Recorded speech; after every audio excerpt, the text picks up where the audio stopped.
श्री स्वामी समर्थ. येत्या 19 मार्च 2026 ला मराठी न्यू वर्षाची सुरुवात होते. त्याचं स्वागत आपण गुढी उभारून करतो. त्यासोबतच त्या दिवसापासून चैत्र नवरात्रही सुरू होते, राम नवरात्रही सुरू होते. राम नवरात्र संपते 26 तारखेला आणि चैत्र नवरात्र संपते 27 तारखेला, कारण की नवमी 2 वेळा आहे. त्यामुळे रामनवमी ही 26 ला संपते आणि चैत्र नवरात्री 27 तारखेला संपते.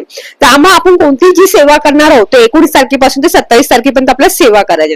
आता आपल्याला कोणती सेवा करायची आहे? आपल्या घरामध्ये अखंड लक्ष्मी, श्री लक्ष्मी राहावी, अष्टलक्ष्मीचा आपल्या घरात कृपादृष्टी राहावी, तर आपण ह्या दिवसांमध्ये महालक्ष्मी अष्टकमचं पठण करायचंय. महालक्ष्मी अष्टकम आपल्याला माहिती किती पॉवरफुल आणि किती स्ट्रॉंग आहे.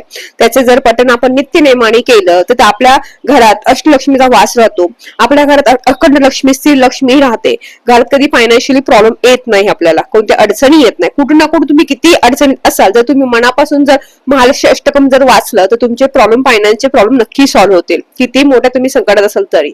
मग ती आपल्याला ह्या नवरात्रीमध्ये आपल्याला ती सिद्ध करायची. तर सिद्ध कशी करायची? तर आपल्याला 19 तारखेपासून ते 27 तारखेपर्यंत रोज आपल्याला 16 महालक्ष्मी अष्टकम वाचायचे. रोज 16 वाचायचे.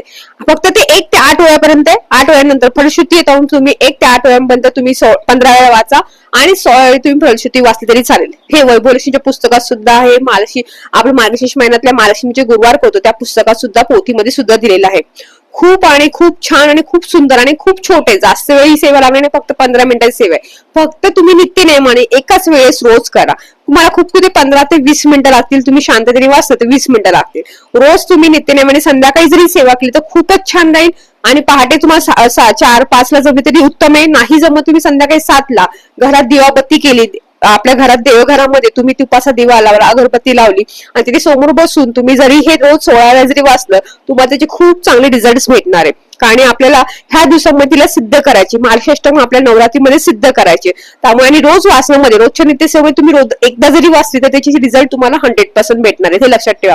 त्यामुळे काही सेवा आहेत, बोलतो ना, काही जे सेवा असतात त्या दिवसांमध्ये जर केले, जर नवरात्रीमध्ये केले, शारदीय नवरात्रीमध्ये, चैत्र नवरात्रीमध्ये केले, गुप्त नवरात्रीमध्ये केले तर ते सिद्ध होतात. आणि मग रोज तुम्ही एकदा जरी वाचलं त्याचे रिझल्ट तुम्हाला 100% भेटतात. त्यामुळे आपल्याला ही सिद्ध आता नवरात्रीमध्ये, चैत्रामध्ये तुम्हाला सिद्ध करायची आहे. हे बघा, संकट प्रत्येकावर येतात, कधी कोणती अडचणी सांगता येत नाही. आज भले आपलं सगळं चांगले पण उद्याचा भरोसा नाहीये. त्यामुळे आपल्याला जसे जमेल तेवढे आपल्या आई भगवतीची, महालक्ष्मीची आपल्याला सेवा करायची, फक्त ती मनापासून करायची. हे लक्षात ठेवा.